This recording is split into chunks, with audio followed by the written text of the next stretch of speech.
It's Christmas Cookie Day. I'm going to read The Christmas Cookie Sprinkle Snitcher, written by Robert Krause. If I can ever get it open.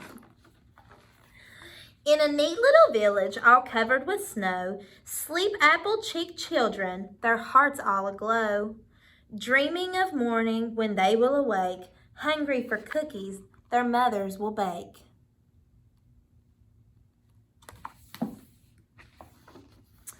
But high in the sky, while children all dream, the Christmas cookie sprinkle snitcher flies, teeth all agleam.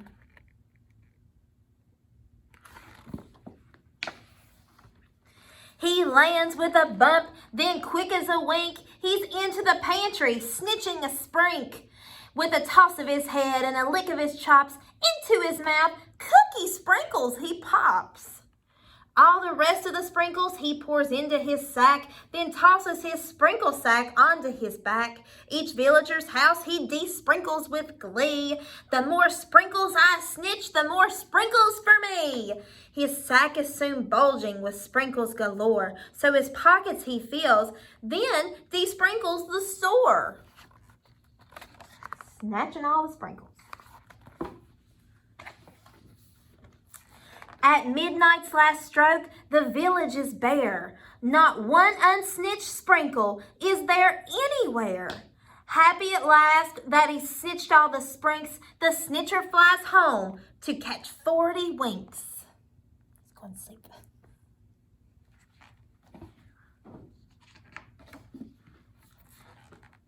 Next morning at dawn, all the children awake, eager for cookies their mothers will bake. The mothers sing carols and roll out the dough, cutting out cookies row upon row. Cookie reindeer, cookie stars, cookie Santas, cookie cars, cookies round, cookies square, Christmas cookies everywhere. Cookies placed in baking trays to celebrate the holidays. Lots of cookies. I love cookies. Then the mothers reach for sprinkles, every mother's cupboard bare, not one single solitary cookie sprinkle anywhere. And Christmas cookies without sprinkles are like raisins without wrinkles, and like sleigh bells without twinkles are Christmas cookies without sprinkles. No sprinkles. All the children start to cry. Not one child has one dry eye. Moms start crying, so do pops. Granny telephones the cops. The chief of police says with a sob, the Christmas cookie sprinkle snitchers pulled this job. He's got superpowers. He's some sort of mystic. I'll never catch him. Let's be realistic.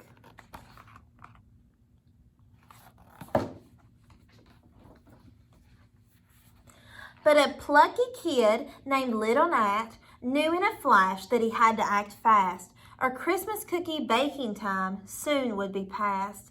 Nat dried both his eyes and bundled up tight. I'll bring back the sprinkles, he vowed, before night. Though the snitcher was gone, he left a trail of dropped cookie sprinkles. Nat said, I'll not fail. The trail of snitch sprinkles on this cobblestone street will lead me, I'm sure, to the snitcher's retreat. Little Nat is going to get those sprinkles back. Through backyards and alleys piled high with debris, the sprinkle trail wound on endlessly. Through snow-covered woods, on ice floes and rivers, poor Nat got the shakes, poor Nat got the shivers. Gonna find him though. Nat's knees were cold, Nat's feet were sore, but he made it on courage to the snitcher's front door. At the door Nat did rap, at the door Nat did tap, but inside the snitcher was snatching a nap. Nat kept rapping, Nat kept tapping, the sprinkle snitcher just kept napping.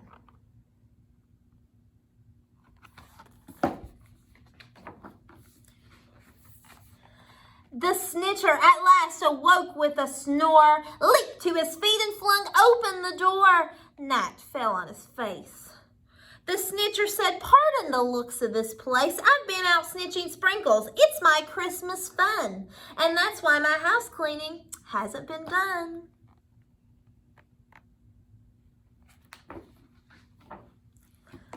"Your Christmas fun, snitcher," Little Nat said, "has driven the whole village out of its head. For Christmas cookies without sprinkles are like raisins without wrinkles, and like sleigh bells without tinkles are Christmas cookies without sprinkles. I didn't mean to spoil no one's Christmas fun. I'm ashamed," sobbed the snitcher, "ashamed what I'd done." "Don't cry, Snitch," said Nat. "There's no time to moan. And may I please use your telephone?" "Sure," sobbed the snitcher. "You certainly can." So Nat called his mother and outlined his plan. "Now dry your eyes, snitcher," Little Nat said. "Pack up your sprinkles. Our work lies ahead."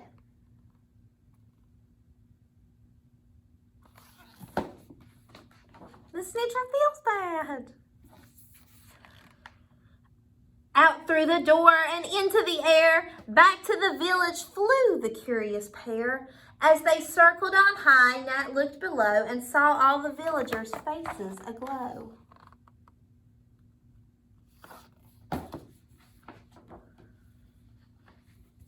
Each village woman, child, and man with unsprinkled cookies unbaked in a pan. Then sprinkles swirled down like new fallen snow, making beautiful patterns on cookies below. And Christmas cookies all had sprinkles, just like all raisins had wrinkles, and like sleigh bells all had tinkles. Christmas cookies all had sprinkles.